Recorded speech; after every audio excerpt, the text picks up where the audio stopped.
Today we're making brown butter toffee chocolate chunk cookies with potato chips in them. Any brown butter cookie, I am instantly sold. You'll need 3/4 cup of butter, which is typically a stick and a half. Now let's brown butterize it.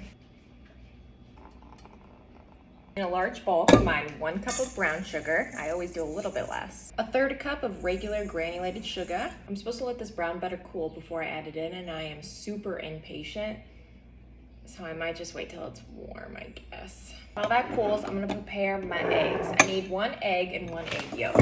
What are they feeding chickens nowadays? Regular egg. And 1 tablespoon of vanilla extract. I'm still waiting for this brown butter to cool, so in the meantime, I'm gonna chop up my chocolate and toffee. I cannot express to you how much better even regular chocolate chip cookies are when you chop up your own chocolate bar instead of using basic chocolate chips. We're gonna need a total of 8 ounces. Turns out I only bought 6 ounces of chocolate, but I think that's gonna be okay because the toffee is in the form of a Heath bar. I think I'm just gonna crumple it up in here.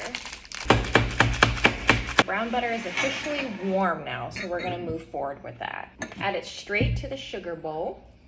Whisk. Add in our egg vanilla stuff. Whisk. Straight to this bowl, add in 1 3/4 cup flour, 1 teaspoon salt, 1/2 teaspoon of baking soda. Fold this together. Another reason I love brown butter cookies is because I don't have to wait for butter to soften. You could just melt it. Time to add in all the good stuff. Chocolate. Fold this in.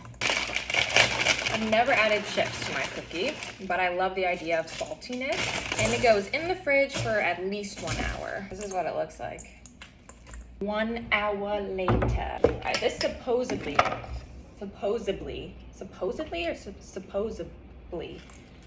makes 18 cookies, but I'm gonna freeze about half of them or more than half because I can't eat 18 cookies.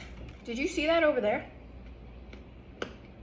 350 for about 12 minutes. Are you kidding me?